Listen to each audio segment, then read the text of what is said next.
queens and women. And by the way, the theme for us is definitely queens, as we are the queens of ITPAC. But go ahead, Angela. Let's start this. Well, we're going to talk about what is International Women's Day. International Women's Day, IWD, is dedicated to celebrating women's achievement in the social, economic, cultural, and political spheres. The day, collectively founded by women, also brings attention to gender parity and women's rights. Gender parity is a statistical measure that compares women and men through their income, education, work hours, among other points. This sociological metric helps researchers understand how society is progressing or regressing in specific spheres. It also an important tool for policymakers striving towards gender equality. Indeed. Yes, most certainly. Indeed. So that says, why is International Women's Day celebrated on March 8th? A lot of people don't know, but International Women's Day has a rich history dating back 108 years. The first glimpse of it was in 1909 when the Socialist Party of America celebrated 15,000 women who protested long work hours, low pay, and the lack of voting rights in New York City. Originally, it was called National Women's Day. The Memento annual celebration spread across the world, officially celebrated in 1911, but it was Russia actually who unknowingly set the March 8th trend. Although International Women's Day became an official holiday in Russia in 1913, women still experienced difficulty caused by World War I. While men were off at war, women dealt with food shortage and a government who wouldn't listen to them. I think we're familiar with that, Angela, right? Oh, yeah, we certainly are. In 1975, though, the United Nations officially recognized the International Women's Day, and in 1996, so it was a long time ago, they began to adopt an annual theme for every year. You know what I don't understand here? Why it always takes the men so long to accept the reality of life? I have no idea. And as Amisha mentioned, we have to change that because we give birth to women. We certainly do. International Afro-Descendant Women's Day, because after all, it is in the decade of people of African descent. The celebration of the International Afro-Descendant Women's Day aims to commemorate and strengthen the fight against racial discrimination. Intend to eliminate prejudice motivated by the ethnic, racial origin, and recognize the achievements, values, culture, and wisdom of Afro-descendant women in society, highlighting its presence in various areas of society, such as science, sports, law, the arts, politics, activism, etc. The International Day for Afro-Latina, Afro-Caribbean, and diaspora women is celebrated across the hemisphere every July the 25th to commemorate the first summit of Afro-Latina and Afro-Caribbean women held in Dominica Republic in 1992. The summit builds visibility and proper recognition for their contributions to culture and society. So we have a twofold situation. Just International Women's Day, but there are other ethnic groups that do celebrate. Absolutely. And they do the different times of the year, which is fantastic. Because I agree. should be pigeonholed in one area only. No. And that's the beauty of it. Getting to know. Education is powerful, right? Knowledge. So COVID-19 and its economic toll on women, Angela, this is important to know. While everyone is facing unprecedented, as we know, challenges, women are bearing the brunt of the economic and social fallout of COVID-19. Did you know that? And guess what? Women tend to earn less, as we already know. Women have fewer savings. Women are disproportionately more in the informal economy. Women have less access to social protection. Women are more likely to be burdened with unpaid care and domestic work, and therefore have to drop out of the labor force. And women make up the majority of the single-parent household. Wow. You know, Sarah, I'm telling you, we're always playing catch up. We gotta stop this. This has to change. Absolutely. Globally, 70% of health workers and first responders are women. Did anybody knew that? This is statistic. It's on the Women International for Gender, right? Yeah. It's sad to hear that because that's the majority. And the pandemic will push 96 million people into extreme poverty, right? By 2020, which we are in 2021. But 47 million of whom are women and girls. Wow. We gotta do better. We really have to do better. Absolutely. Get the village back up and running full speed ahead. Women are overrepresented in many of the industries hardest hit by COVID-19, such as food service, retail, and entertainment. For example, 40% of all employed women, 510 million women globally, work in hard-hit sectors compared to 36.6% of employed men. Wow. It's a lot. That's Right? Yeah. But what is it, right? The consequences will outlast the pandemic. Economic insecurity is not just jobs and income loss today. It has a snowball effect on the lives of women and girls for years to come. Angela, impacts on education and employment have long-lasting consequences that if unaddressed, which is happening, that's what we're talking about, will reverse hard-won gain in gender equality. So all these talk about gender equalities, it would not matter if we don't address this. It reminds me of an old Jamaican thing: one step forward, two step backwards, all the time when it comes for women. You talk about the steps, but go ahead, steps. Five steps that government and business can take. The first one, direct income support to women. Introduce economic support packages, including direct cash transfers, expanded unemployment benefits, tax breaks, and expanded family and child benefits for vulnerable women and their families. Next, support for women-owned and led businesses. Businesses owned and led by women should receive specific grants and stimulus funding, as well as subsidized and state-backed loans. Support for women workers.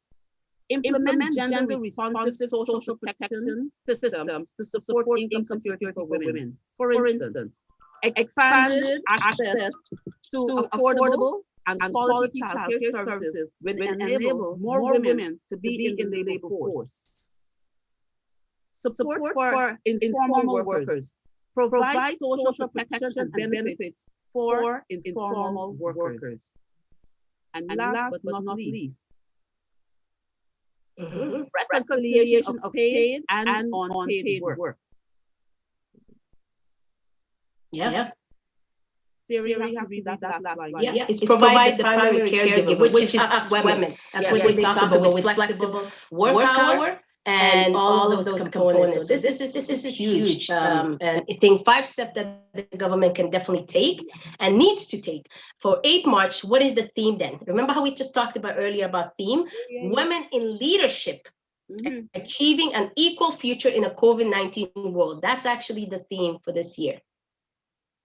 Yes, we have to be able to. This year's theme is choose to challenge. Calling on us all to think critically about our own thoughts and actions and how we can better promote gender inequality and celebrate women's achievements. Exactly. This is a very strong theme. We have to choose to challenge. Stop not being heard is the most important thing, I think. I think that's what it is. And we're going to hear for that. And let's not forget the tokenism component, Angela. Oh, yes, I remember because it's still being used as us as a woman. We talked about it in Impact Canada being used as both men and women, but majority even as women. And tokenism is a practice of making only a perfunctory, like a symbolic effort to be inclusive to members of minority group, especially by recruiting Afro-descended women from underrepresented group in order to give the appearance of racial equality within a society. Tokenism achieves the same while giving those empowered the appearance of being non-racist and even champions of diversity because they recruit and use POC, which stands for person of color, as racialized props. This is more common after the killing of George Floyd in the USA and the protests that took place worldwide. So this tokenism has been used a lot, and specifically when it comes to women. Remember, we're going to hear it from some of it, assuming that we have a title, like the fact that they give us a job that we should be celebrating. No, that should be actually automatically. We should be It got to be more than that. It has to have more substance, Thank you. more depth. Yep, I 100% agree with that. And this is ours of proverb, right, Angela? Oh, our favorite part. Go ahead. Ooh, feminism isn't about making women stronger. Women are already strong. It's about changing the way the world perceives that strength. Absolutely. Yes. I agree with that. And my favorite from African proverb, if you educate a man, you educate an individual. But if you educate a woman, you educate a nation. And I think we women have been proving that over and over because, as they say, behind every successful man, there Yes. is a woman. Absolutely, absolutely through it. And that's the thing. And hence, even the countries that have issue, usually there's a lot of inequality when it comes to women. So we're going to talk more about that. I think from our co-host, they're going to go into detail. We realize the importance of our voices only when we are silenced. And I think everybody should be familiar with these famous words coming from this very young person. I know Malala, she definitely went through it. My favorite for Maya Angela, and same as you, Angela. I am grateful to be a woman. I must have done something great in another life. We are grateful. We're not trying to be men, as the presumption of certain community are. We are happy being women. We just want to stand as equality when it comes to womanhood, true, right? If you want something said, ask a man. If you want something done, ask a woman. I love that. I love that. And from here, human rights are women's rights, and women's rights are human rights, once and for all. I totally agree. Yes. Valerie mentioned that through it. Mm-hmm. African women in general need to know that it's okay for them to be the way they are, to see the way they are as a strength, and to be liberated from fear and from silence. And I think we're going to hear a little bit more about that fear and silence, aren't we? Yes, we are. I cannot wait for the guests we have about that, not to be silenced. And women, when women thrive, all of society benefits. Exactly. As Anisha mentioned, we are the birther of all, both men and women. So all of us benefit for it. So again, this is one of the things that we always say is giving a hint, a history, knowledge, and communication. And we give it back to Leanne and Anisha for that. Thank you, guys. Thank you, guys. Thank you, Sarah. Thank you, Angela. That was amazing. What do you think, Anisha? I think that was great. I loved listening to it. I enjoyed it. It was deep. It was intense. And honestly, there is so much more work that we need to do as women. As much as we're going to celebrate how far we've come today, it really kind of baffles my brain that we are first. Like, we did give birth to all of the world, but yet we haven't had this respect, and we have to demand it, right? Yeah. For some reason, we have to. It's a little bit hard for me to really celebrate when I see so many of my sisters who are fighting for their lives, in some case, literally, around the world, and even right here in Canada. There's a lot of gender-based violence still happening to this day. There's a lot of women who feel like they're less than, and they're not worthy of love. They're not worthy to have the same rights and the same privileges that certain others have. So it's hard. That has to change. That has to change. And I think it does start with all of us, like putting ourselves out to other people, right? And lending a helping hand and giving strength to other women, sharing our strength, teaching us. Yes. That's what we nurture. Right? So we're going to have our next video that's going to introduce our special guest, but I'll let the video introduce her itself.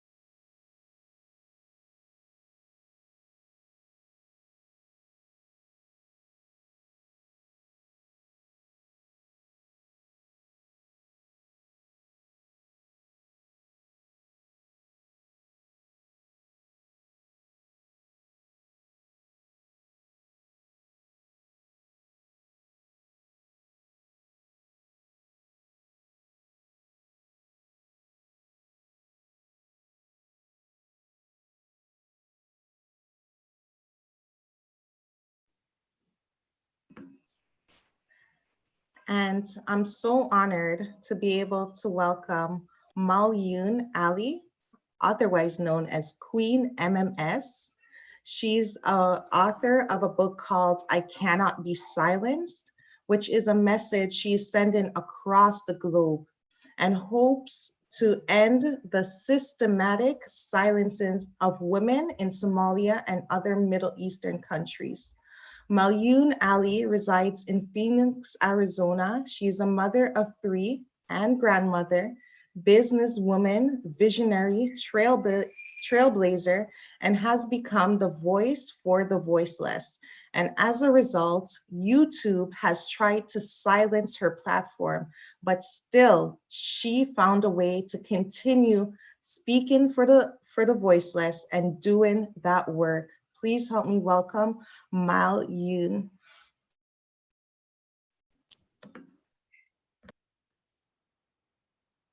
Thank you.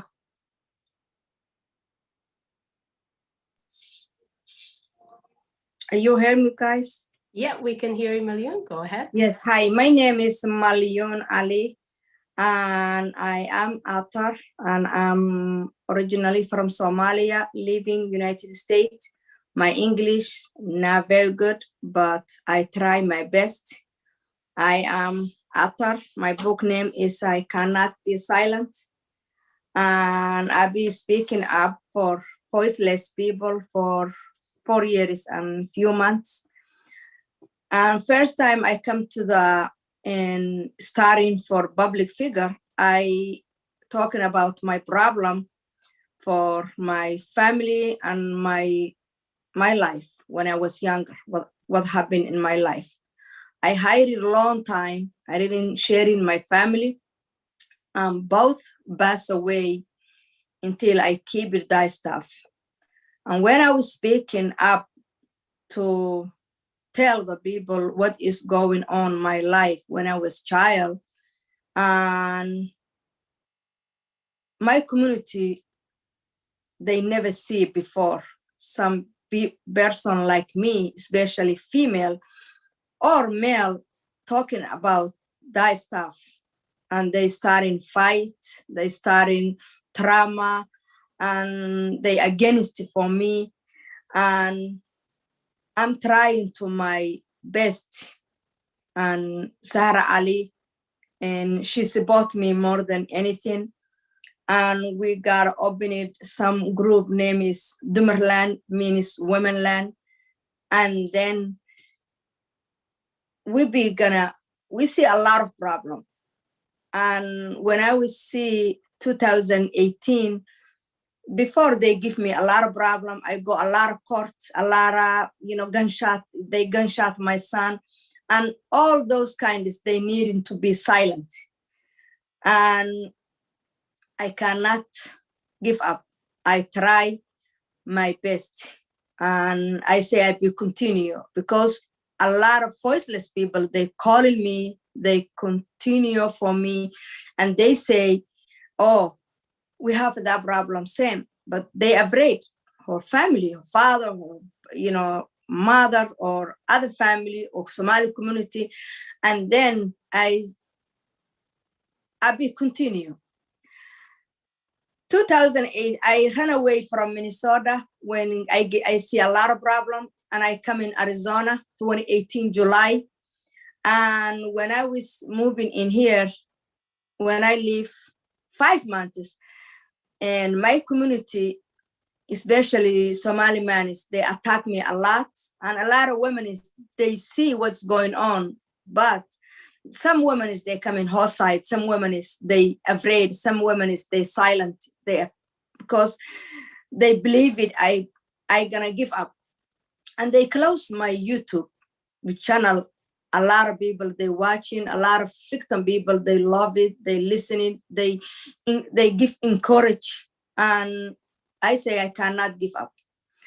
And when they close my YouTube, I becoming after a few months, and my life has got a lot of problem, and I coming homeless. And when I started homeless, I started to write the book.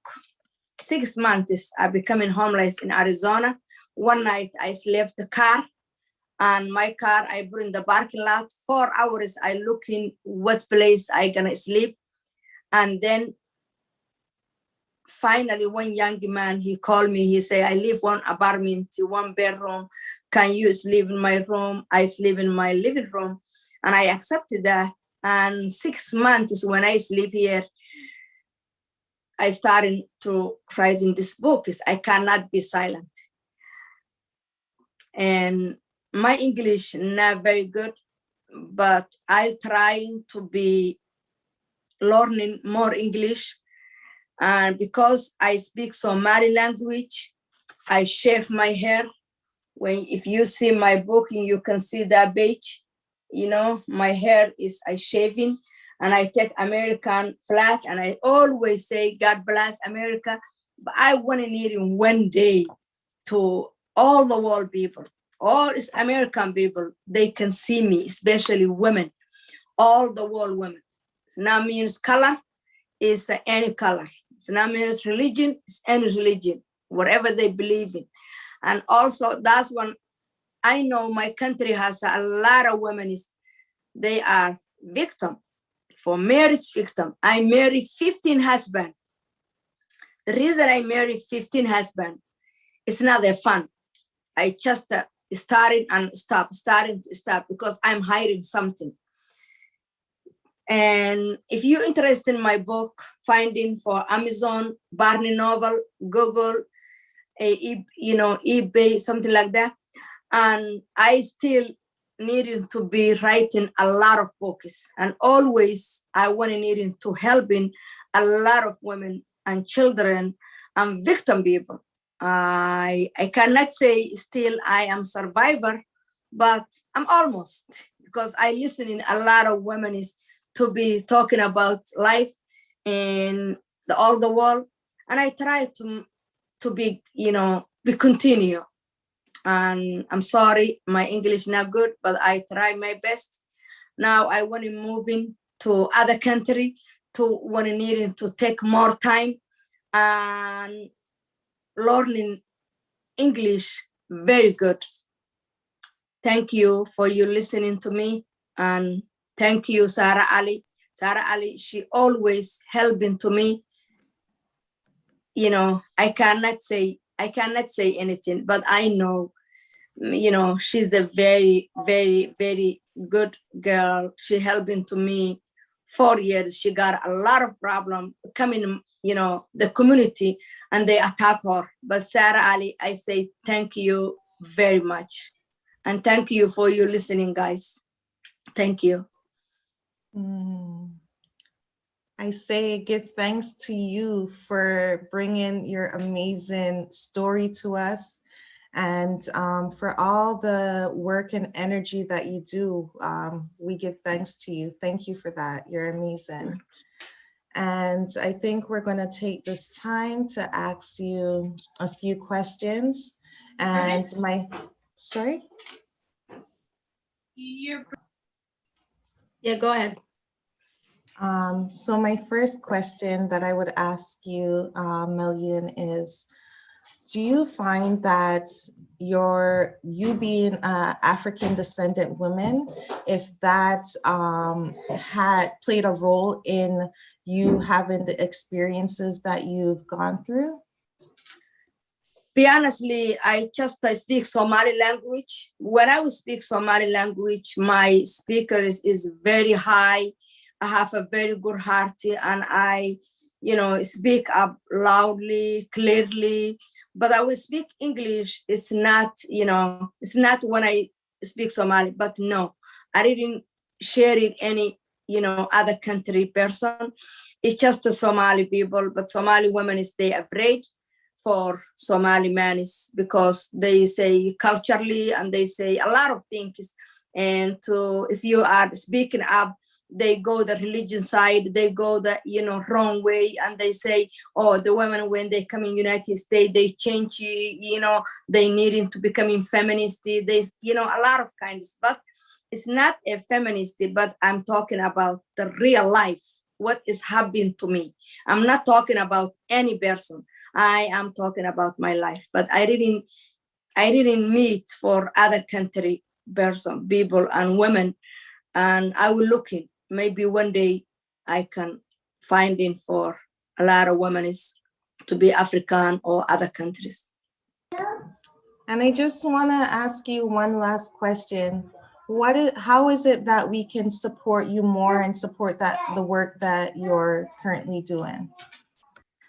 Actually, and if people, because I am all the Somali women or men or all Somali community, they live any country, they know me, they know MMS. You know, this is my book, they say MMS, they know me. But and America people or other country people or African people or other women, is no one know me. But if guys, you can help into me, you know, the message is that's why I am here today, and Sahara, she is invite me for international women, especially UN coming, you know, something like that. If people, they know me, they see my book, or you know, they see me how I gonna speak it up in a lot of ways, because message is, if you know a lot of different country women is or something, they gather your message and they share it for every person. And maybe that one, you know, if you support me, you can, you know, deliver in my name or my books, or you know, my email or my name is, you can do that, guys. Okay, give thanks again, Mullion. And I'm gonna lead us into our next speaker's video, please. Thank you.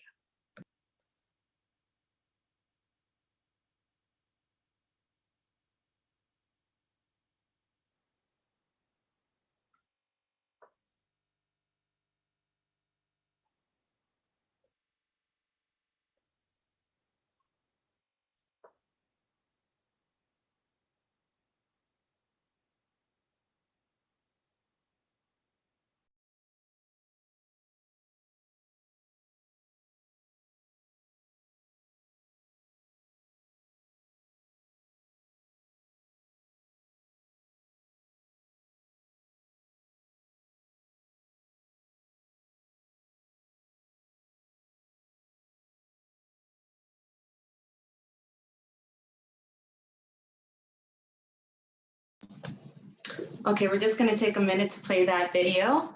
But before then, I'm just gonna introduce our next special guest. Now, this woman's name is Andrea Douglas. She's an artistic director and is a dance educator and choreographer.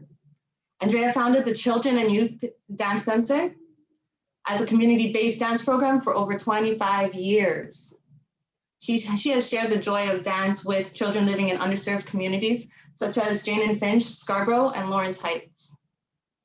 She's an avid advocate for arts and education and integrated arts. She has inspired and empowered young dancers in every school she has ever served in TDSB as a teacher and as currently an administrator with the TDSB. Andrea Douglas.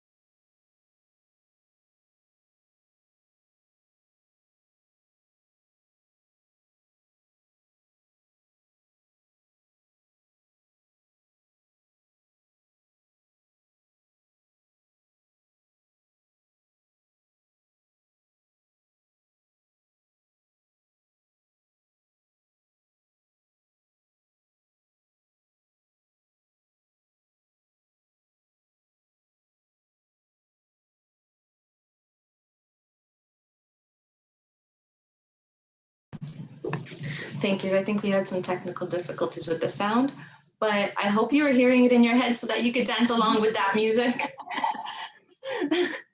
Sorry. But Andrea Douglas is a force to be reckoned with, just like all the women we're celebrating today, because we're celebrating their accomplishments, right? And we're recognizing their accomplishments. So Do we have, I don't think we have Andrea in the attendance right now. So we're just going to move on. If she pops up, please raise your hand. If anybody has any questions, please put them into the chat because we're going to get to them right after. Right, yeah. Thank you. I just wanted to read up before, because I think Andrea's coming. She might come in to join in. She's having difficulty through it and with our IT, and we're going to play it more with the voice on it. I just wanted to read a few things for Malyun. Malyun Ali, thank you for joining us all the way from the States. We truly appreciate it. And we're going to have other women that we're going to recognize locally, but internationally, just to remind them that we are being also seen from the UN Women, Gender and Equality from the United Nations. So the opportunity she presented, for sure, this is the platform, and this is also the platform for other women. And we're going to make sure, but there's a few questionnaire that I think even for a few people that just put it in to not give up. Crystal Lopez, I'm sorry that happened to you, Malyun. I want you to know that you inspire me. You're strong, so beautiful, and so intelligent. These are a few of the comments. And also the book is available at Amazon. Sibo, I think, mentioned you're powerful, Malyun. Don't ever give up for you. And for you, for us, youth, and for our daughters, you're more than a survival. You are a thriver, and please, please stop apologizing about your English. You are wonderful. And I agree with that. Thank you, Siva, for that component. You are powerful, and do never apologize for your English, and so on, and so on component. But we can go ahead. I'm going to pass it on to Anisha and Liana for in regards to that. Yes, a woman determined to make change is a powerful force that cannot be reckoned with. So yes, I agree with all those beautiful comments. I do too, of course, of course, all the time. I'm just thinking about like all the women we really want to recognize, but it is impossible for us to even scrape the surface of how many women we want to recognize. Right, and for their individual attributes, like whatever they've contributed to our communities, to their families, we can't do it all. But that's what International Women's Day is for. So at least a thank you from us to ourselves and from us to other women and just all over the place. Yes, women supporting women. Exactly, exactly. Love it. So we're gonna get to recognizing some of the women. And we're going to start with someone dear to my heart. I know her personally. Her name is Mama J. And I'm going to just read a little something. Because she's been in the business, the entertainment business, for many years. As a manager, as a promoter, and arguably a highly male-dominated industry. She managed to make a name for herself and garnered respect and from her counterparts as a woman of resilience, determination, and admiration, always striving for the best for her musical groups and others. Mama J is a band manager for Majestic Warriors. She's in her community and she's been here for over 30 years, over 30 years.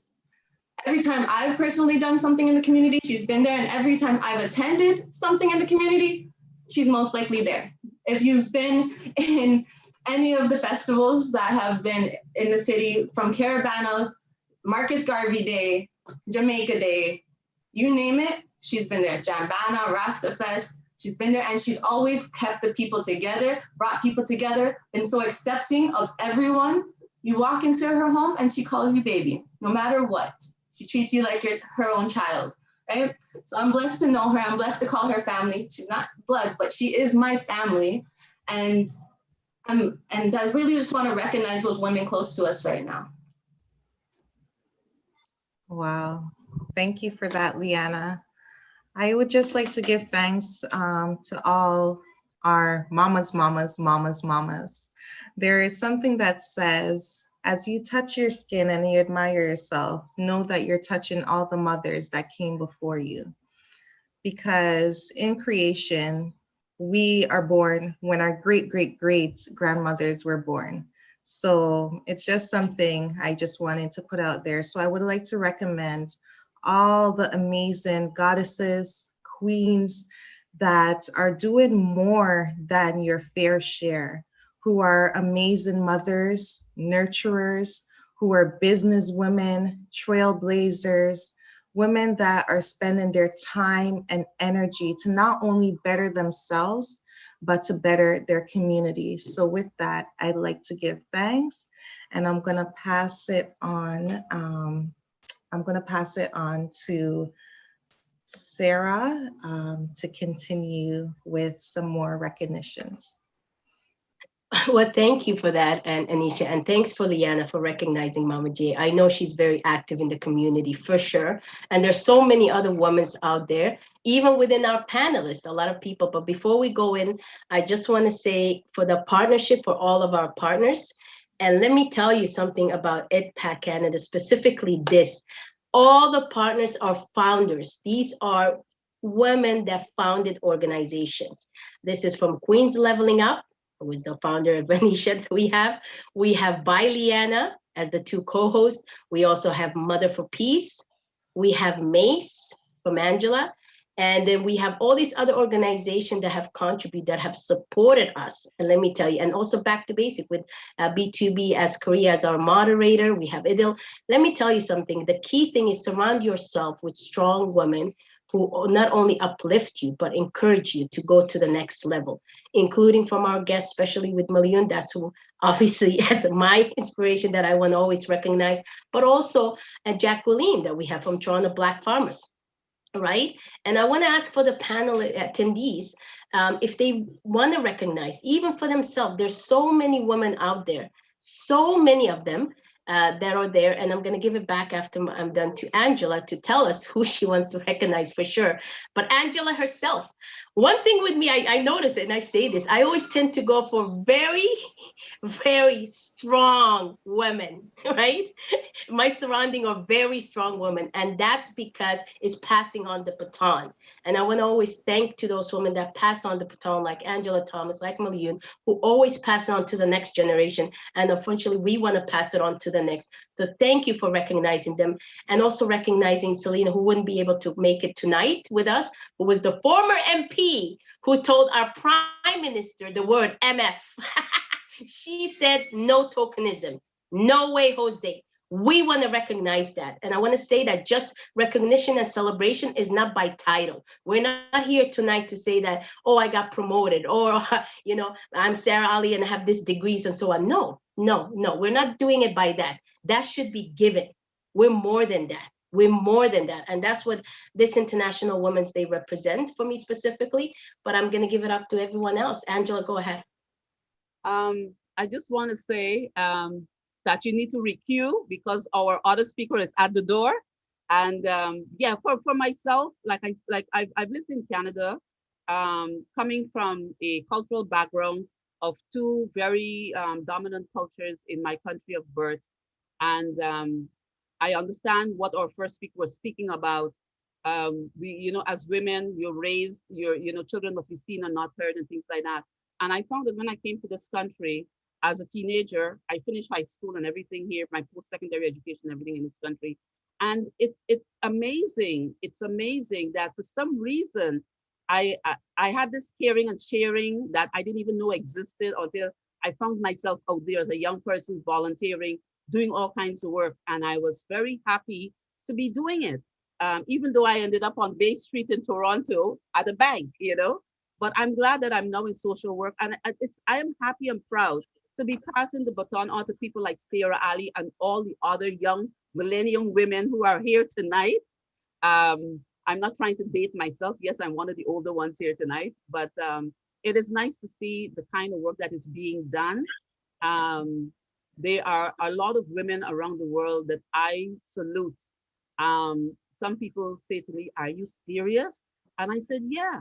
People like the first female prime minister in the Middle East, Golda Meir, was one of the women I admired in a male-dominated society. These are the kind of women I look up to. Their politics may not always be what we wanted, but they were strong. They forged ahead. They did the things they needed to do. My goal is to continue educating the family as a whole, because no one part, a village is a whole part. There's no one part of it. So we have to always remember It's not just about the child, it is about the parent, it's about the community. We have to rebuild our village, ladies, and make it stronger. Because at the end of the day, we have to prop our men up if we want them to have a lot more respect for us also. Thank you very much. And I see our next speaker is at the door. And Yeah. where is our host?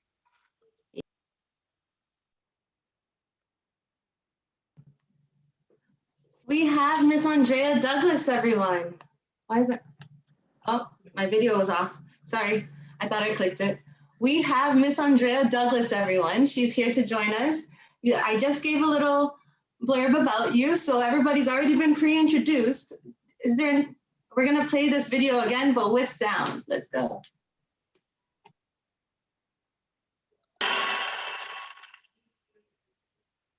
Hi, you actually played a little video that I made myself, trying my hand at everything, all the technology and learning as I go along. I guess you read my bio, so I wouldn't tell you much about myself and where I came from. Yeah, well, I could say I came from Guyana and made Canada my home. And um, basically, my whole involvement in Canada was about the arts as well as education. So I've had both sides of the coin. I started mainly as a teacher, and in between I did a lot of work with in the arts because that's my forte, that's where my passion is. And I use that as my vehicle to reach communities and to engage communities. I'm really big on I'm big on engaging communities because having grown up in Guyana where you could actually leave your school, if a child doesn't come to school, you can leave your school as a principal and go down the street and look for that child. You can go to the home and say, why isn't she here in school? You make that big connection with the parents in their community. But coming to Canada, that became a no-no, even though I did it sometimes, I actually would go into the community. One of the communities I worked in when I first started as a teacher here in Canada was the place they call Jungle. And I can tell you, there I met some of the most beautiful children. I felt I was back home. And that's one of the reasons why I asked the principal immediately when I was interviewed for the job. I said, did I get the job? Because I want to work here. I said it straight up. And most of the work I started right in that school, the Flemington Public School down in Lawrence Pikes neighborhood. That gave me a bird's eye view of what what we will call a community, the urban community is like. And I stayed there for like 6 years. And staying there taught me not only empathy, but understanding of how people live, how communities live here, and how much is not there. I started a drama club right in that school. I was placed in charge of the whole arts business with the school. I had a beautiful principal who allowed me to do that. And it's from there that everything branched off. Everything started to branch off. Um, Prior to that, I actually did a lot of free workshops. I would walk into a school because I was looking for the opportunity to give back. And I walked into some schools in the Jane and Finch community because I was living quite close. And I said, you need a teacher to teach something in here? Like, I'm here, I don't have a job, I can do something here. And the principal I met, she was from South Africa. We sat and we chat, and she asked me what I did, and I said, you know what I can do? I can teach dance here. I can come in and teach dance twice a week, and it was just a goal. We just started the next day. She got those kids, and we were just going. And I must say, one of the girls who was in that class actually grew up to become the secretary of the organization I formed, and we are still in touch. Wow. But it's all started there, and then story passed on. It's like real community thing. this person tells this person, and then everybody's school wanted it. They would go to their school and say, well, this lady is teaching here, and maybe she can come over in our school on a Wednesday or a Thursday. So I was really roundabout in the Jane and Finch community. And I really stuck there for a long, long time. But when I started to think of what I'm doing and what I got as an artist coming up, I said, why don't I look at giving this to the kids? Why don't I look at building a pre-professional program that can actually prepare the kids for schools like uh, Earl Haig, ESA, and all these art schools? Because I have actually visited there and I didn't see anybody that looked like me. I didn't see a teacher that looked like me. I applied for a job there. I didn't get it, even though I was so qualified. So I said, you know what? I'm going to start it. If they don't want them here, I am going to start it. And that's when I started to open up a little bit more and structure the program so there's like specific learning to prepare them. And that's how it branched off into the Children and Youth Dance Theater. Now, Yeah. anybody has a question? Yes, I wanted to say, like, do you feel you got a lot of support when you're doing, because you've done so much and in different communities, and you were on foot going to these communities, doing the hard work yourself. Yeah. But as a woman going into these communities, like, did you receive any support, and what more could have been done so that you can make a huge impact faster? What could have been done? Well, the thing is, I started off volunteering my services, right? And the parents were really great to work with because, as I said, the more children you got, the neighborhood, the information passes on and on and on. And kids started to come in from, even when they moved from the neighborhood, they came back. They wanted to be there. However, things change when the Board of Education changed. Mhm. The dynamics change. And the requirement to be in a school, it wasn't you speak to the principal and she says, come. You have all this red tape, you have all these things you have to go to. I worked with the Board of Education at the time. And of course, I knew all the expectations. I understood that. So I was doing that in my free time. Yet I had to go through all these ropes. And then you're going to hear that, oh, somebody else is interested in doing something else. And then you had people from different other backgrounds coming in and doing the same thing. But you work with what you have. But there was not as much support as I thought there would be. You had to know the principal. You had to know the principal well. I Mhm. stayed in school because I knew the principal. I would leave my school in the afternoon and go over to their school, run my program, and then go back, go to another school or go to a community center. But the support started to change, and it changed rapidly as time went by, rapidly changing. Now you have to actually register, then they have to investigate you, and all of Mhm. these things. That makes it even more difficult for you to get into the school, and it's a needed commodity. It's a needed program.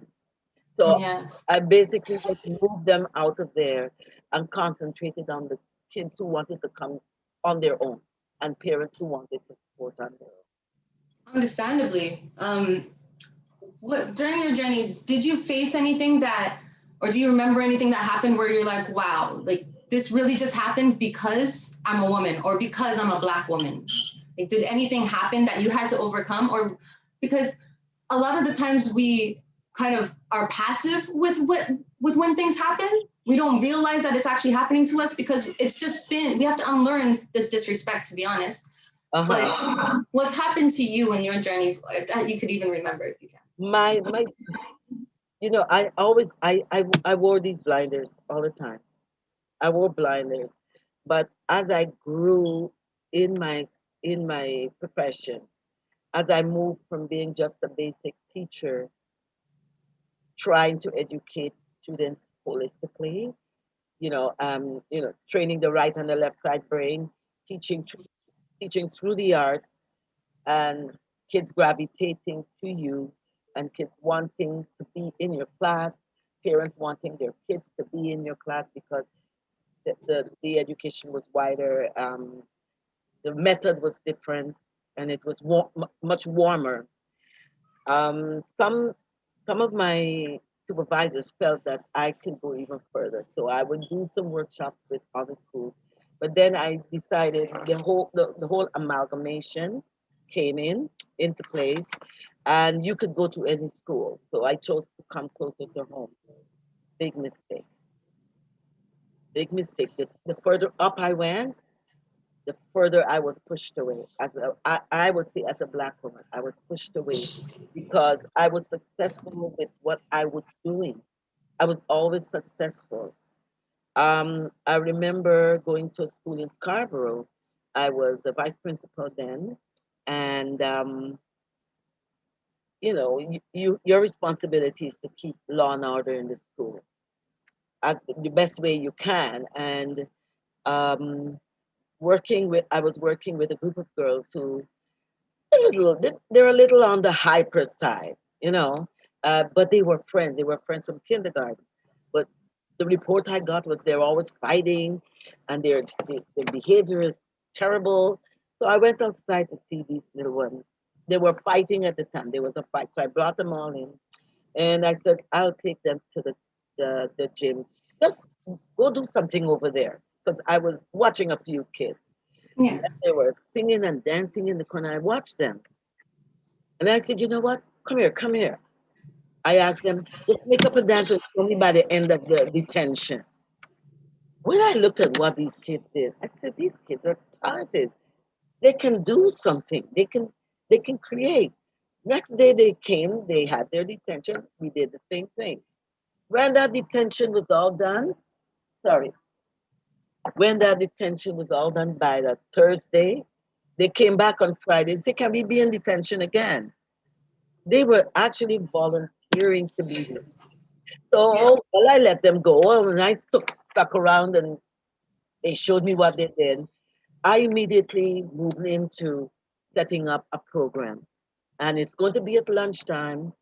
I got a teacher; she was ready on the ball to do it, and we told them to come and try it. Only 5 of them came, but the amount of work that we were able to do. The next year when we had trials, we had 50 kids lined up even before lunch. And it started to grow and grow. Out of there, we were able to get at least the second year, 5 kids were accepted at Wexford. Because in the process of doing all of this, we found that they were these kids were able to create, and they were the first grade sixes to be in TDS Create. Wow. But then I heard in the grapevine, oh, that's the principal who teaches that. That's what I got. I'm the principal who teaches that. I was basically the principal who used what I had to win the heart and bring forth the talent of these girls who couldn't write, who never did their work. They settled down, they always got their work done, the fighting was over, they were focused. The teacher said that, but someone within the core group of administrators voiced that. Now I know it's against me. So it became harder and harder because the more I did it, the harder it got for me to move forward. See, what it sounds like to me is, of course, it was harder for you because at the beginning you said they even made restrictions and you have to register for something for the nonprofit number now. You have to do all these things now. So they made it harder for everybody to give back to their own communities. All the way. But Okay, I understand. Well, we do have one question. It's both for you and Malyun, but I'll ask us right now. What is the one piece of advice or a takeaway you would give to every woman watching tonight? I would say, you know, if you have a dream or you have an intention for what if you have something that you want to do, and there's this deep passion for you to do it, never hesitate. Never hesitate. Because if you hesitate and you don't, then you are not. Um, I really can't express this thought fully because your question caught me off guard. But I will tell you how I've never hesitated. I've never hesitated to go ahead and do what I do. Nothing stops me. If I'm going forward and there are barriers in front, I know there are doors open on the side. Look for the wide open door. Look for the welcoming door and get in there. Go in there. You know, Yeah. can't just give up because there are barriers. Barriers were made to be climbed over or under. Exactly. Exactly. You, Thank you. you're just there. You're just there. Go around it, under or over it. Yeah. I hope Where can we reach you? Where can we reach you? Where can we find you and your work? now I'm retired. I don't work anymore, so I get to do this 24/7. Beautiful. Enjoy it. The 24/7, you know, and I was so happy when I was first a little afraid of not having anything to do, but I have so much to do and so much more to do. There's so many minds to mold. There's so many children and youth to inspire. I can't stop. Of course. I will keep going. So Thank you. find me actually on the video, at the end of the video, the telephone number's there, but I can give you my email address quickly. It's Yeah. A Douglas. I can write it in here. You want me to Yeah. write it? Write it in the chat. That's Yes. everyone can see it. No mistakes made. Yeah. But I wanted to ask Malyoun. Thank you so much, Angela. Andrea. Sorry. Yeah. Andrea Douglas. I wanted to ask Malyoun the same question. Malyoun, are you there right now? Yes. Hi. So, hi, Malyoun. So I just wanted to, well, not I wanted to know, it's a question from the audience. What is one piece of advice or a takeaway that you would give to every woman watching tonight? Can you repeat that? Sorry. What's one thing that you want all the women to take away tonight? What's one thing you want to say tonight that you want them to take away? Yeah, thank you. I want to say all the women in there or all the women they listen after, be together, be helping each other, be supporting each other, be strong, don't give up. That's what I can say. If you are guys together, you'll be doing something because all we are mother, we are grandma, we are the strong, we are smart. And all women is, you have to be together and listen each other, respect each other, and support each other. That's what I can say. Thank you. Very powerful words. Because it's true. There's power in numbers and there's power in unity. Yeah. Mm-hmm. Thank We you. have to. If I can piggyback on what you just said. You know, the tendency for women to pull each other down. We have to remove that. We have to support each other, even if the person is doing something similar to you. Get together, because Yes. in unity there's strength. And the thing is, when you want it to happen, things kind of start getting drawn to you anyways. Yes. When you're doing good, you get introduced to really good people, right? So I'm grateful for being able to speak to you this evening. And thank you so much just for sharing your time with us and everything you've done for the community. I'm not done. I'm not Of done. course. Any way we can support you, let us know. Definitely, I will let you know. I will let you know through Angela. I can see she's still there. Yeah. So anytime, just call me, email me, and we will be there. Thank you so much, Angela, for inviting me. That's me in a nutshell. That's life in a nutshell. Thank you. Well, we're gonna we're gonna start recognizing some more women that are here with us today. Yeah. We have Whitney. Just a few questions. Sorry, guys. I'm just gonna allow Whitney. Whitney, go ahead. Whitney Arthur. Whitney. I don't think it's questions. It's Simple Sisters who's with us. Yes. Yeah. Hi, Whitney. Hey. How are you? So tell us about your business and your journey as a Black woman, as a woman of African descent. Tell us about yourself.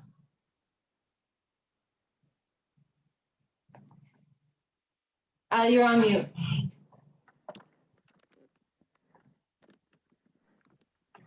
Can you hear me now? Yeah. Okay, very good. You can't see me though, can you? No. There we go. Hi. Hello. Okay, yeah, sorry. So I was saying I am a mother. I homeschool my son, and I guess a lot of moms are doing that now, but that's been a part of my journey for the last 5 years. I started my business 4 years ago. So my business is a health and wellness company. I make multi-use products. It's usually skincare, but really if I find something that's just generally good for your health and I think I can source it, then I'm going to provide it. I started out with body butters, and it was just providing chemical-free organic skincare to people. And the line just grew. It has grown so much. It's now I've got serums, scrubs, I do sea moss, I have active wear, I have black soap. There's so many options. So ultimately, I mean, I'm busy. Between homeschooling, I work a couple of different jobs. I teach English as a second language to children in China as well. And then I'm also running this business and growing this business. And so I'm actually right now in the middle of rebranding and doing a whole new thing just to become that much more inclusive. Sorry, you can hear my son laughing in the background. Can you hear that? But yeah, I'm busy, but it's a blessing, right? So I don't ever complain.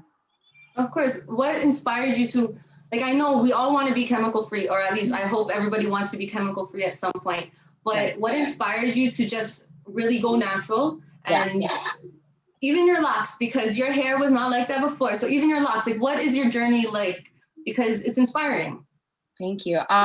Honestly, it's been a long time coming. For the first 23 years of my life, it was like to the external world, I was confident and I loved myself, but internally I didn't. And I was doing a lot of things to try and fit in and try and conform. And I was just like so far away from who I am and who my creator made me to be. And I think every woman can relate to that on some level, whether they're still there or whether they've grown beyond it, because it's self-growth and it's learning how to love yourself. I was straightening my hair, and I didn't think I was pretty if I wasn't straightening my hair. I was bleaching my hair. My hair went from being like this length to this length, and I didn't cut it. It was the damage, and it was devastating for me. I had like really bad acne. I was eating very unhealthy. I didn't love my body. I didn't love anything really. And I was attracting men who saw the insecurity in me as well. And so they preyed on that, right? I feel like like attracts like, right? So I wasn't happy and healthy. I can look back at those pictures now and I'm just like, I'm a totally different person. But I had my son, and it's crazy, once you know that someone's watching you and you're influencing somebody heavily every single day, you get things together pretty quickly. And so it just I had to do something about my eating habits because my skin was just not in a good place. And then ultimately I don't even know how I started connecting more to my roots, but I don't know if it was my age or if it was my son, but I just became obsessed with like looking at images of natural Black hairstyles online. And I was like, I want to love my hair. I want to have nice long hair. Like there's this misconception that Black women can't have long hair. And yes, we can. Yes, we can. My hair is almost touching my waist, but we weren't taught how to take care of our hair. And that's what is killing our hair, right? And so it started with the hair. I locked my hair and I was like, I'm gonna love my hair for the first time. I'm gonna have long hair that I love, and I'm not going to feel the need to conform to Eurocentric values to feel beautiful. I'm done with that.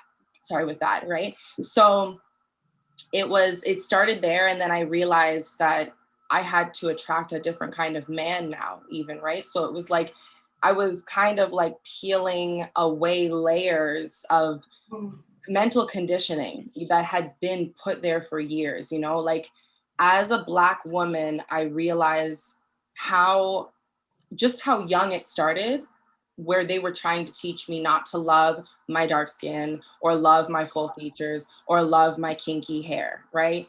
And it worked for a long time. It really did. And it works on the whole, it works on everybody. Like even Black men, you know, they want us to look as, not all, some of them, there's a, you know, we've all been conditioned, right? We've all been conditioned to think what is beautiful.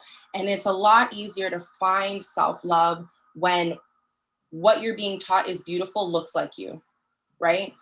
Yes. So I'm seeing all the Disney princesses, they didn't look like me. So I'm wearing a towel on my head at the age of 5 because I want long hair like the Disney princesses. Yeah. Afros like me, right? So just the thing is, I learned how to take care of my hair, and now my hair is longer than it's ever been, right? And you learned how to love yourself. I think like even for myself, like I've been through it too. I think all women do, all people even, but we're focused on women today. So all women really go through it and go through the motions of looking in the mirror and not liking what they see one day, and then wanting to love what they see and look into their own eyes, which is so important when you look in the mirror and look into your own eyes and just say you are beautiful and that you are enough, because women, beautiful ladies, you are. Exactly. Is there anything that you'd want to say that like needs work? Like, what do we have to work on as women, as a society, through the International Decade, for anything? What can we do to progress better? Pour into yourself. Honestly, we're not doing enough of that. Everybody's worried about tending to everybody else's needs and catering. And as women, as mothers, we do this as well. I mean, at all stages, you can become this kind of woman, right? That you just are constantly giving and taking care of others and not taking care of self as well. But I can't, like, if my cup is empty and I'm still pouring out and I'm never pouring back into my cup, how am I ever going to keep pouring? I'll run out, you know? So yeah, you have to pour into self. And I think find what is like everything that's authentic for you. I cannot believe how I have excelled in my life since I just got in touch with what was authentically me, you know? And so that, like, it's just, the journey has been beautiful. It's like, I was talking to my girl early about this, you know, you have to do the hard thing sometimes. And it's sad to do the hard thing, but like your future self will be so grateful that you did the hard thing, whatever that is. Because you know what I mean? It can come in so many forms. It does come in so many different forms. It does. But I like, there's a big focus here on Black women, you know, because we are like, the way society is conditioning us to view what is beautiful, the standard of beauty. And the thing is, I can bring this one step further because it's really coming down for all women right now. Social media is crazy.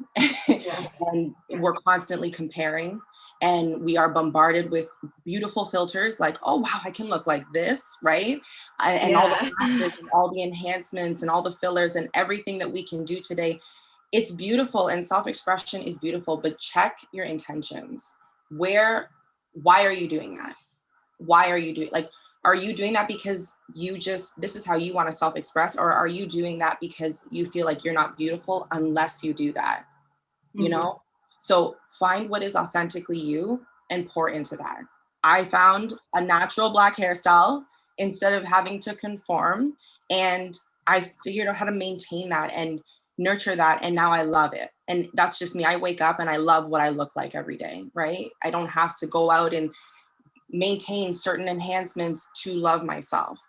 And that's the part that concerns me about what women are facing today, right? It's hard. It's hard.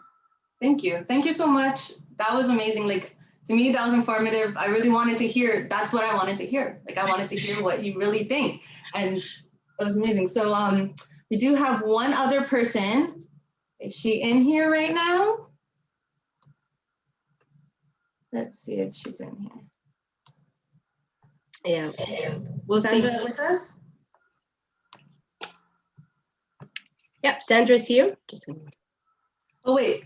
So before we finish with Whitney, do you want to just finish off and enter your business info into the chat and just say anything like where they can reach you quickly, and then I'll. Okay, great. Yeah, I can be reached at Simple Sisters or simplesistas.com. And I do free consults. I'm more than happy to help. I address things internally as well as externally. And I'll write my information in the chat. Beautiful. Thank you. Sandra's here. Hi, Sandra. How are you? Good, how are you? I'm great. So Sandra is another fierce woman that we have today. Fierce. Very, like, she is the owner of SDH Toronto, Black Intelligence. I'm not even gonna try and explain it. Can you explain it for us, please? So, I thought of Black Intelligence because I feel like the second I leave my house, I feel like people are looking at me and I'm a Black woman. Like, as opposed to being in your house, you don't even think about being Black. You step, like, even to check the mailbox, people are staring at me, it's a Black person, you know? So I wanted to build a brand that when we walked outside, we're wearing Black Intelligence. When people see us, they have to look at it and say Black Intelligence. They're not just looking at my skin color. They're thinking, okay, Black Intelligence, let me keep focus. It's more like something that they can be, it's more for awareness, right? And for us, it's for inspiration. So I put these words together, and these words have I don't know if you can see what, so it's letters and numbers, and people who can just see it right off the bat can't really see the numbers and letters. But anyway, the numbers are for depict our intelligence, our many intelligences that we have, from getting a flight path to the moon. Those 4 ladies in, do you remember that movie, Hidden Figures? Yeah. So they're called human computers. And can you imagine, we never heard of those 4 before that movie? Can you imagine, we never heard of those people when we were young kids growing up? Can you imagine what that would have done to our confidence? I don't have to imagine, it happened to me. Like, I didn't know a lot of people growing up. I was not taught about a lot of people unless it was from my father, but sorry, go on. So when you say you weren't taught about a lot of people, what do you like talk about a lot of Black people? Yes. Yeah. So what a disservice the education system has been doing to BIPOC by not talking about all the contributions that BIPOC has done that has given the world. Like, especially we've made the street light too. We made the stoplights, and we've done like I could keep going on and on and on. Like, it's incredible the stuff that we've done that we never knew when we were growing up. Something that we could have just been like owned, something we could have owned, you know, when those kids are making fun of you or whatever, you know, like have some pride, and then you can just be answer them intellectually. Yeah. And it would have just been like amazing for the self-esteem. So the numbers are for our intelligence, and the letters represent all our beautiful, many different types of hues that we all have. I need a drink. Beautiful, no problem. I have mine here too. So your journey, because that's a little bit about Black Intelligence, but your journey, you were a professional athlete. Yes, basketball. You're a professional basketball player. And you're right now, you're a teacher and an author? Yes. That's correct. And tell us everything, because we have so many hats that women play, and we want to really just show everybody that women are multi-talented, multi-passionate, and right now you're in fashion, and why not? And plus you help youth. You give back to youth with all your purchases. There's just so much well-rounded stuff going on with you. Like, explain it to them so they get to know you a little better. Okay, girl, look at you. Stop it. Okay. Okay. So the first thing I did was I went to college to get my designing fashion technique and design. So I started there, and then I worked for a designer. So I had 4 careers. Actually, it's probably more now. So I worked for a fashion designer. Then from fashion designing, I went to play professional basketball. From there, I went back to university. I went to university to get my teaching degree. And then from my teaching degree, I worked with the Toronto Raptors, actually. And then right from the Toronto Raptors, I went back to playing professional because I heard about the WNBA was coming to town and everything else. So so I tried out for WNBA, but was unsuccessful because they're having a strike. So I'm like, okay, I'm done. I don't want to try it anymore. So then I went back into teaching, and then now teaching, with teaching, I am doing my fashion designing, well, the streetwear clothing. And we really want our designs to speak to our customers and to speak for our customers, like this alone is like a discussion, like what is it in your shirt? And you're trying to break it down for them. Like I have a white Jeep, and on my white Jeep says Black Intelligence. So I can see people trying to, especially when it looks like a license plate a little bit. What's that? Especially when it looks like a license plate a little bit, like going back and forth from letters to numbers. Oh, that's true. Yeah. Yeah. But it's like, especially when they're waiting at the bus stop, they're bored and they're looking at the Jeep. Like there was one time, there was a young lady, she was standing by the bus stop. She was at the corner, and and I was waiting for the traffic light, and she looked sad, her head was down, she looked sad, and she lifted her head up, and then I saw her she's looking at the Jeep. And then her light went green, and so she starts walking across, and then she looks at me, she puts her head up, and she smiles. And I'm like, why is she smiling? Oh yeah, the car, the truck, the Jeep, she got it. And I went like this to her, and then we had this little interaction, It was so special. Like, I'll never see this girl before again in my life. Maybe not. You never know. She might pop up and just say, I saw you that day. Yeah, and you made me smile that day. Yeah, exactly. That's amazing. So what do you think we need to work on now moving forward? Just anything as women that we can actually just put together and fight. Let's go. You know what? As women, we need to believe in our instincts. Like, how many times were your instincts wrong? Have your instincts ever been wrong? No. And I think most people's instincts are never wrong. Just like Andrea was saying, 2 speakers before, I think, she was saying, go for it. Like you got to trust your instincts and go for whatever it is that moves you, however you can find your bliss. You got to figure out what is going to make you extremely happy and just do it. You got to invest in yourself. Invest in yourself. You got to believe in yourself. You got to be persistent, like Viola Desmond was so persistent.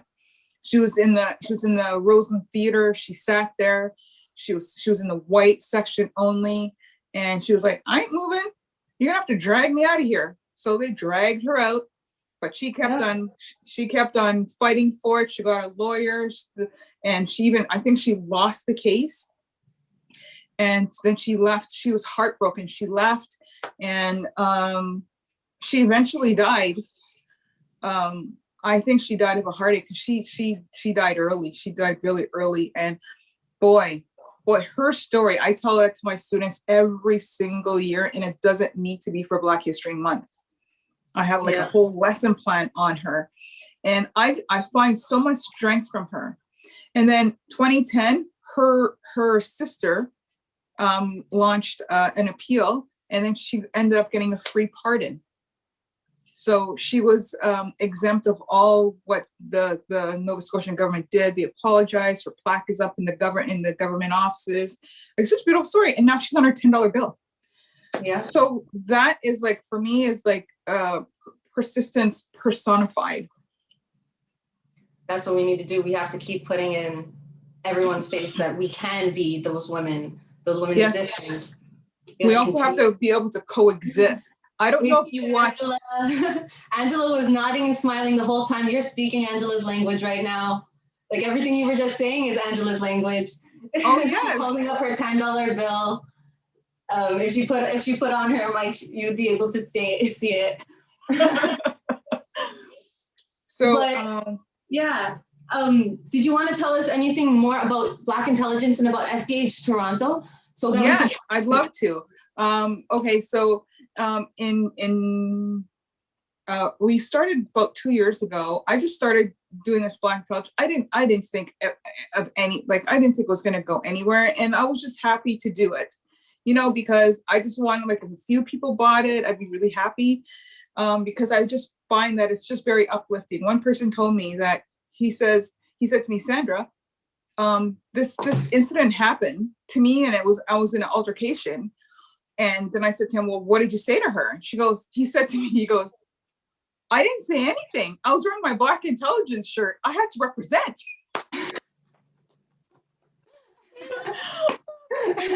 And then we also do the line with BLACK.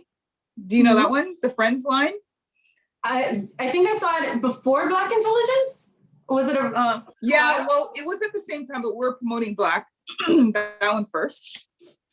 Nice. So another friend of mine said that whenever he wears that shirt, he gets a lot of non-BIPOC people commenting on it and giving him a thumbs up. So you know what? It's doing its job. Our t-shirts are speaking for you, you know, and that's what gives me the inspiration and the motivation to continue to do this. And all these comments that I get from people in my DM, keep going, love it, love what you're doing. And we're donating to children's charities. And I love being helpful, and that's probably because I'm also a teacher, right? And I love helping. That's my passion in life. And I don't know if are you familiar with our line going viral and why? No, not yet. Okay, so does this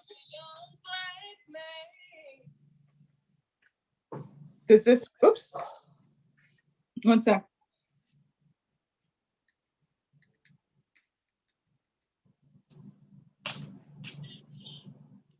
Doing all that I can to stay all the way around. And I see what's being done to my kind every day. I'm being haunted as prey. My people don't want no trouble. We've got enough struggle. I just wanna live. God protect me. I just wanna live. I just wanna live. So that gentleman wore our shirt and it went viral. I got goosebumps. Right? Every single time I watch that, I get goosebumps. And then I get teary, like right now I'm teary-eyed. Like that line that struck me in there, he goes, he's being hunted as prey. He was so young and he understood that. Like, why does a 12-year-old need to understand that? What is just really, it really got me in. LeBron James posted Jennifer Aniston. It was on Oprah Winfrey's 2-part series. Janet Jackson, Beyonce's mom, and that's promotion. Not only is that video beautiful, but that's promotion for a woman-led business right there. So I just want to point that out, that all those superstars just supported your business, and that's amazing. Yes. Amazing. Thank you. It was amazing, and it was also scary at the same time because we had only sold maybe 2 or 3. Maybe to a family member, and all of a sudden, oh my God, it just went crazy. My phone went nuts, and I had never experienced that before. I just thought my phone was broken, and I just turned it off. And then I saw him on Oprah, and I'm like, I think we're going viral. Because you never know, because if it's never happened to you before, right? You don't know what's happening. So our main thing is to inspire and especially develop the Black community I have SDH Live that I do every Friday, and I have a guest on. I don't always have a guest on, but I have a guest on. I actually booked for a month, for March and most of April with guests, and we discuss Black businesses, what they're doing, how they're influencing other people, and we just get to the crux of the matter. It helps to inspire others to have their own business, and that's what we're about. Like we're just trying to uplift people. You know, we have to be cohesive. We got to stick together. We have to support each other, and it's all about that. We have to unlearn. We have to unlearn being competitive. I think that's been the theme for this evening, unlearning what they tried to tell us to be as a woman, because if we're true to ourselves and to our truths, we're already in here. We just have to let the power out. Right? Yeah. But thank you, Sandra. That was amazing. It was great speaking to you. You too. Thank you. Like, this is amazing. Like, all the women that we've been talking to this evening are so fierce. Like, I can't wait until I'm actually in a room with everybody so that we can take that'd be cool. Right? And thank you for having me on. What you're doing is beautiful. What you're doing is awesome. And you're so young to do something like that. It's amazing. I cannot wait to see your big idea come to fruition. I just want to say something quickly. I am so amazed that you millenniums are just rocking it. You millenniums are really, really rocking it. And the fact that you're educators like myself, I love it. I just love it. Thank you, Angela.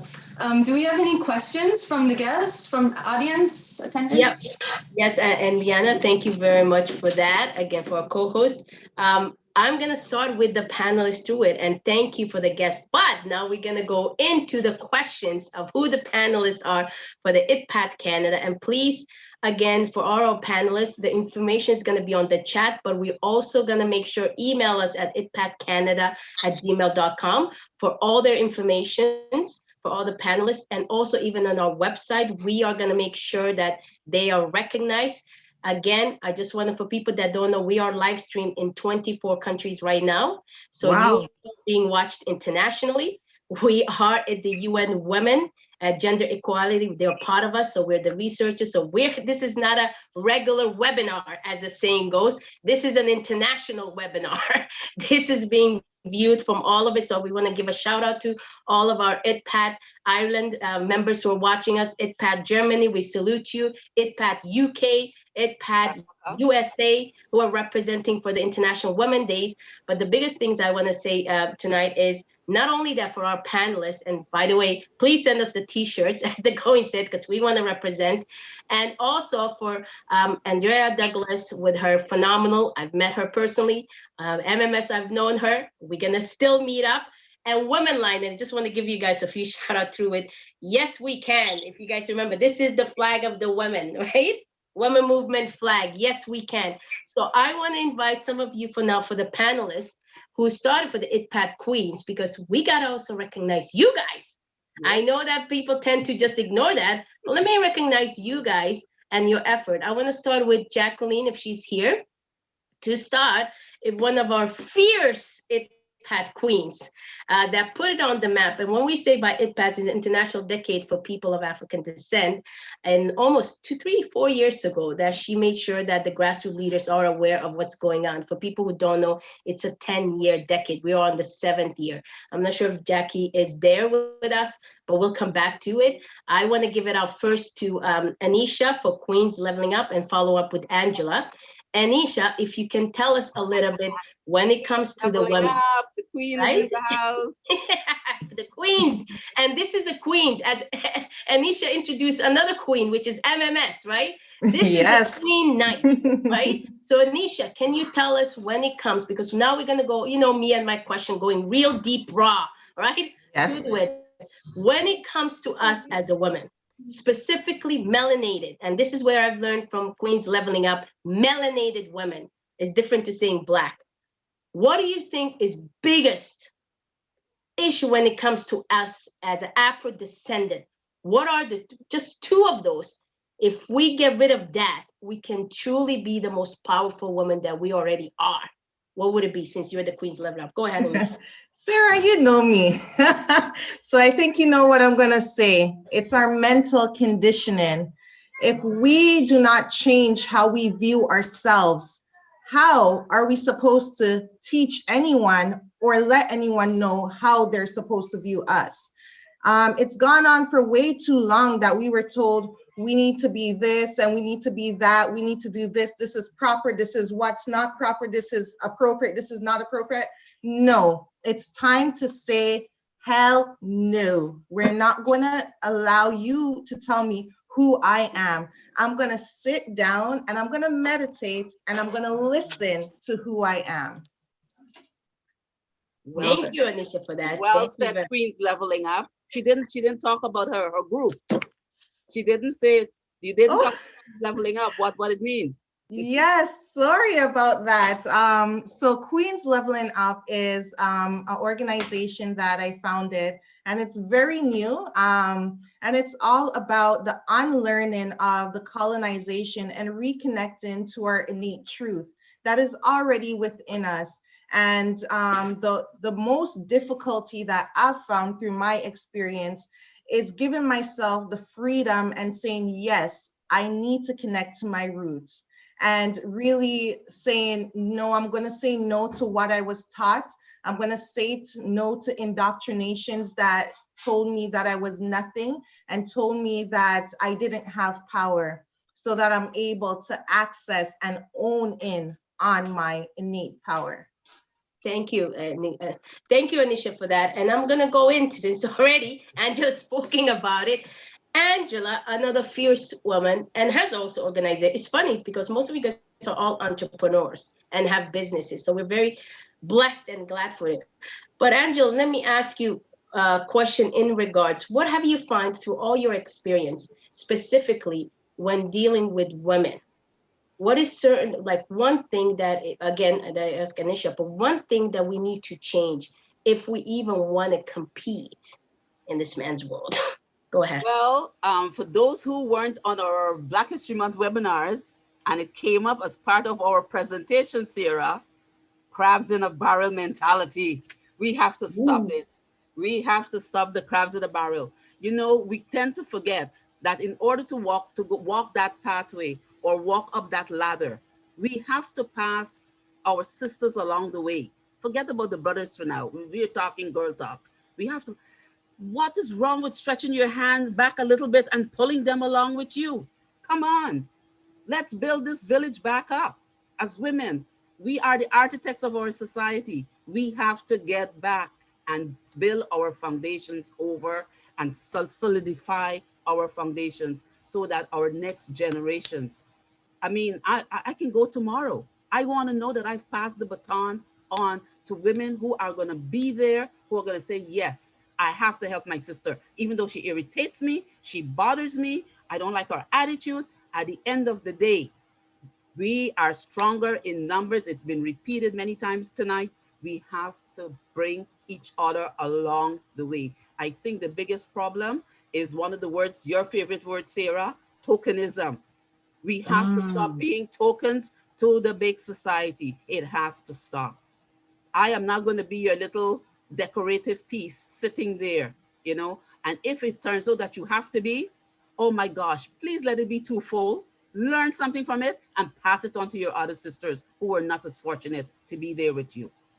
Again, and Pastor, I'm so glad I knew you were going to go for there, Angela, because you always advocate when it comes to crab in the barrel, which means women, just because you have it, let's not duplicate it, let's support each other. How many we had today? We have Sandra, we have Whitney, we have Malune, we have, you know, Andrea, all of us, and they're talented. Share that knowledge. Let's build it up. Let's connect each other. Let's make ourselves go viral. You know what I mean? And Sarah, I didn't even tell anybody tonight. Yeah. But I know from the way I spoke. Absolutely. Folks, I've been with TDSB also, and I did teach Black Studies and African Heritage, something they keep kicking out of our school system that we have to fight to get it back in, even if we have to do it virtually. We have to keep doing it. Absolutely, absolutely. And that's, again, this is for the UN women who are listening. United Nations, you heard it, for these women. Let's make the change right now. You see how they say choose to challenge? Guess what? We are already challenging. We're actionable. We're not challenging. We are going there and demanding what we want. I want to bring it up since you're talking about passing on the baton. And this is for our co-host, Liana, our youngest through it. Passing on the baton. And let me tell you, for somebody who I know and you're passionate, who have put on so many events that even people older than you, 20, 30 years, haven't done. And she is with Fierce Team, and these are hardcore. Let me tell you about these women. I sometimes have to back away, to be honest, but she put herself, she's been there, and she's like, no, this is what we need to do. This is what we have to get. The next generation passing on baton. What would you say, Liana, to the young girls and young women coming up that may not have an idea that they consider International Women's Day in the form of appreciating a title? And you've seen many of those, what's going on out there, right? As a title, like, we're giving celebration because you got a title or promotion. What would you say to those next generation? And specifically, I think Sandra talked about also with the social media and Instagram, that they feel the need to be just selling their bodies and nothing else. Go ahead. One, before you even said that part of the question, was knowing their worth. They have to know their worth, because if you don't know your worth, you are going to let people take advantage of you. Yeah. So the number one thing is knowing their worth, because that's the biggest thing as a young girl that they try to manipulate as early as they can. As early as they can. And I'm going to say an example right now because it just kind of reminded me. I had a friend of mine come up to me when I was 15, 16 years old. And this was about boys. She said, Liana, how do you say no? That, to me, my response was, I say no. And that's not just for boys, but that's in life. When you don't want to do something, you stand up and you say no. And you fight and you say no, and you put down your foot, because that's the only way you're going to be able to move forward and be happy with yourself and know yourself. If you're saying no to everything, the things that come along that are for you, you will say yes to, right? So you're going to be drawn to the right things, but you can't get lost in the sauce and be intimidated by other people, by men, to say yes for no reason. Say yes only to what you truly believe in your heart and what's true to you. But learn how to say no and know yourself. Did that answer? Yeah, no, it did. It definitely did. And we also have a few of our previous partners, even Trishana, I say C, right? From one of our partners to it. So if you're ready, you can put your hands up and we can put you on the panelist component. But I love it what you said, Liana. Truly inspiring through it. I know Int'L and them, they're doing the technical part to it, and Jacqueline, who are phenomenal. And if she's there coming in, she can come in to speak on that. And Malyun, and also to our guests before we wrap it up. One thing, now that we're being watched also international, we're getting emails to it, and I'm gonna give it to the main guest that came in from an international. Thank you, Malyun Ali, for staying with us and going through this. What would you say? So one thing that you wanna let the international women know that are watching, who are making a difference in a one-word component, what would you say to them?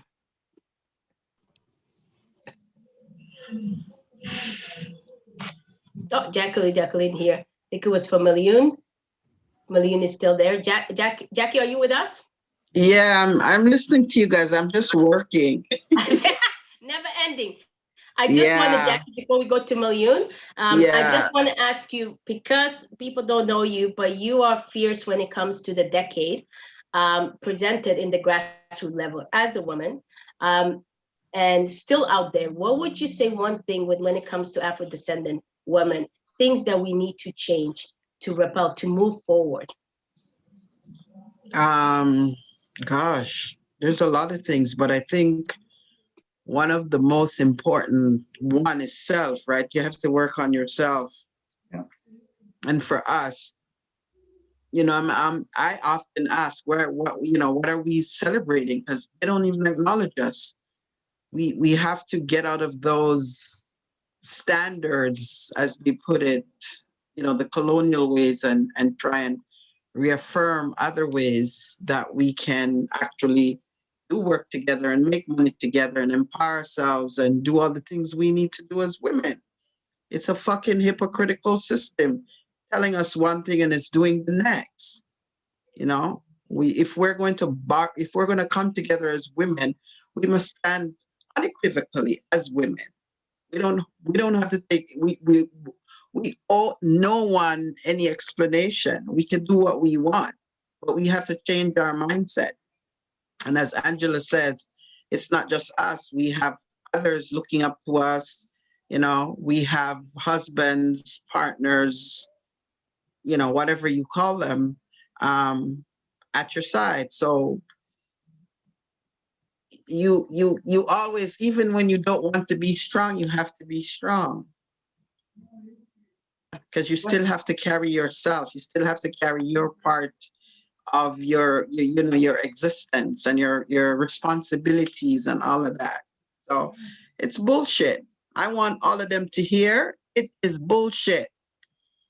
Women need to stop hitting on each other, fighting each other, and all of that shit, and roll up together and do things, empower each other, truly empower each other. There's too much hypocrisy. And if we even want to do that, we can't, because they want to muzzle us and tie our hands and tell us to fight and all of this shit. We don't get any of what they claim makes it so democratic. Stats are there. Go back to the stats that y'all collected. We don't get a chance to do that. We're Black women. We always have to be punching and fighting our way forward. You know, I want y'all to acknowledge that and stop jumping up and down with your little clone holidays about, you know, International Women's Day. Fucking women are dying in the droves. So yeah, that's my piece. I love it. As Jackie says, always the raw. And for the people who don't know, that's how we do it. It's raw. And you're right, Jackie. You're absolutely right. That's why we started with our... Sarah, as they say, and I agree with Jackie, because you know what? You can take a pig out to the mud and you can dress him up. You're gonna go right back in the mud and roll around. Yeah. It's just like they call a spade, you know? Yeah, we call it in, but we also like that's how Jackie does it. Hence why to represent through it. And what we want to tell is for women out there, it's not easy. This battle is not easy, guys. It takes a lot. It's not easy, but as Anisha said it from day one, we are the superior. We give birth to both the men and women out there and our boys, and it's up to us to change it. That's the main thing in here, what we're saying it. If we want to see the change, let's raise the right individuals as human beings. And at the same time, we also acknowledge to also our allies, female allies that may not be from African descent that are supporting our cause. But as Jackie said, it's true. There's a lot of issue going on. And 2021, COVID-19, you see, we're going back. We're going back because of lack of, as we said it, the statistic, we are really, really going back, ladies and women and queens. So we gotta definitely do something. Let's unite. Let's put our differences aside. Let's put our emotion aside. Let's help each other and support each other. If you succeed, I succeed, and vice versa. Right? If you succeed, I succeed. And as Whitney said, I loved it with the cup. We got to heal ourselves also. We got to fill our cup first. We tend to give it too much on it. So I'm going to give it back to Liana and Anisha for the co-host. Thank you, guys. Thanks for that rawness, Jacqueline. Always delivering. Love it. Love it. Love it. Love it. You're amazing. And thank all you women that have been on this panel. You're amazing, powerful women doing powerful, mighty works. And of course, I am thankful for all of you. I don't see my co-host here, Liana. I'm right here. There you go. Yes, I want to thank everyone just for attending, for sharing, for supporting in any way you have. And the International Decade is serious. It's serious. It could do so much good for us that if we just actually support it and share it and make this knowledge widely available, then we can do some damage to the system. That presses us, right? So I think women do need to lead some part of that. And we are. Well, you know what, Liana? The world depends on us. When we really think about it, we are the creators. And as I was sharing within my group today, we need to honor our sacred femininity, because that is creation power on crack. We can create anything we want once Yes, we right up. do. Huh? Sorry? Yes, we do. Yes. So yeah, we just have to reconnect to the roots and who we truly are. Forget about what they told us. So yeah, man. I'm so grateful for everyone. I'm honored and thankful to be a part of this presentation.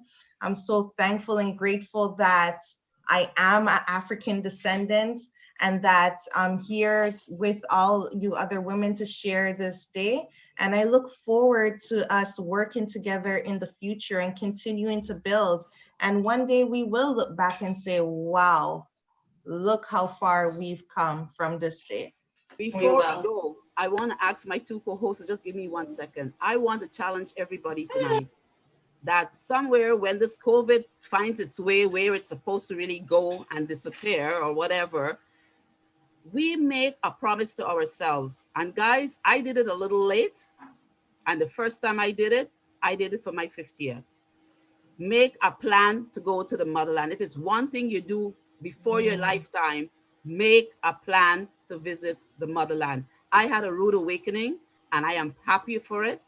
And I think you will all have a fantastic experience if you make that effort. Start putting your money away and go. They're going to open up. Things are going to be reasonable. Make a trip to the motherland. Where do you suggest? I would suggest both sides. I originally was following, because I'm a teacher and I'm an educator and I'm a researcher, I was following the trade route, the slave trade routes. So I went to East Africa because transatlantic came long after the East Africa slave trade routes of the Indian Ocean. So I did Cairo. I wanted to see some history, because remember, another piece you're all not aware of, the Bible, for what it's worth, but Egyptian history is what was copied into the Bible. A lot of people don't know it. I just went to a webinar about that a couple of days ago. So learn your history, know your history, be proud of it. And I'm going to say goodbye, because I had a long day. It was 1 year ago. I lost my son, who would have been 40 this year. So I thank you for having me. Thank you very much. Oh, sorry to hear that. No, that's fine. I'm a strong Black woman. I'm here with you. And we're here I'm with going to you. get my peace and quiet when I'm finished with you. Thank you so much. Well, we're going to end off tonight. We're going to wrap it up with a video from Jamil Mason called Black Queens. Now, here you go.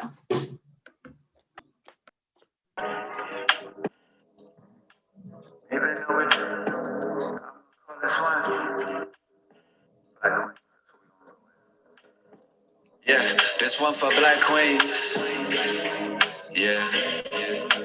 Yeah, I really do this for my Black Queens. Mama gave us everything, even though we poor and never had things. And when I'm chilling with you, make it very hard to stare up at that flat screen. But more importantly, for my daughter, got me raising up a Black queen. Yeah. Yeah, I really do this for my Black queens. And mama gave us everything, even though we poor and never had. I love your curls, I love your smile, I love your teeth. I love your voice, I love your attitude, your weave. The world hate our girls, I see the beauty in the beast. I knowing that you tough, you only tough because you have to be. I see the real you. Yeah. You heal everybody and there's no one there to heal you. They love your style, whole world you appeal to. And please forgive me for those times I didn't hear you. How you make it out the trap and you still proper? Girl, you could be Michelle Obama. You graduated honors but still with the drama. And that black doesn't crack your mama. You the smartest and the brightest, the nerdiest and the vibiest. They already know what time it is. Coming straight from corporate just to turn up. You the liveliest. They want your hips, lips, and fingertips. You start the movement and you finish it. They loving your complexion, every drip of it. You ain't know there was a lofty price on melanin. The world turned you to a trap queen. That's cause we ain't never have things. Trying to wake up from it all just like a bad dream. Once you said, I will always rep the black queen. Black queens. Yeah. Yeah, I really do this for my black queens. Mama gave us everything, even though we poor and never had things. And when I'm chilling with you, make it very hard to stare up at that flat screen. But more importantly, for my daughter, got me raising up a black queen. Yeah. Yeah, I really do this for my black queens. And mama gave us everything, even though we poor and never had things. Yo, Bill, you spittin', man.